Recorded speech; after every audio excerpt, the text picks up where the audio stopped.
Supreme court ఇచ్చిన తీర్పును వ్యతిరేకిస్తూ మంత్రి పదవి కోసం రాష్ట్రంలో ఉన్న మాలలందరినీ ఏకం చేసి హైదరాబాద్లో ఎంఆర్పీఎస్ జిల్లా అధ్యక్షుడు చెన్నూరి సమ్మయ్య సభ నిర్వహించారు.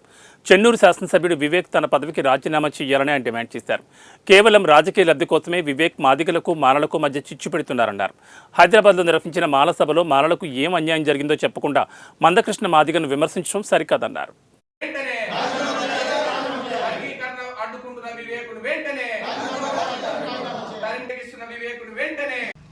చెన్నూరు ఎమ్మెల్యే గడ్డం వివేక్ గారు మాలల సింహగర్జన అనే పేరుతోని హైదరాబాద్లో ఓ చిన్న సభ ఏర్పాటు చేసి ఆ సభ నుండి వర్గీకరణ ఎందుకు వద్దో అనే ఆ వేదిక మీద ఉన్న ఒక్క మనువాది కూడా చెప్పలే.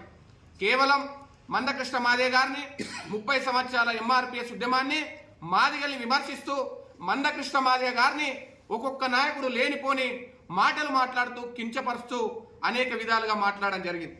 మాదిగ సమాజం చూస్తూ మౌనంగా ఎక్కడ కూడా లేదు.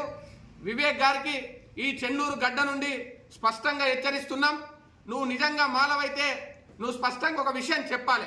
ఈ చెన్నూరు గడ్డ మీద ఈ పెద్దపల్లి పార్లమెంట్లో మీ తండ్రి గారు 40-50 సంవత్సరాలుగా ఈ ప్రాంతాన్ని పరిపాలించారు కదా. నువ్వు కూడా ఈ పెద్దపల్లి పార్లమెంటుకు ఎంపీగా పనిచేస్తావు కదా. ఇప్పుడు నీ కొడుకు కూడా ఈ పెద్దపల్లి పార్లమెంటుకు ఎంపీగా కొనసాగుతున్నాడు కదా. వినోద్ గారు ఈ చెన్నూరు ప్రాంతంలో ఎమ్మెల్యేగా పోటీ చేసి గెలిచి మంత్రిగా కూడా కొనసాగిండు కదా. ఇప్పుడు నువ్వు కూడా ఎమ్మెల్యేగా పోటీ చేసి గెలిచినావు కదా.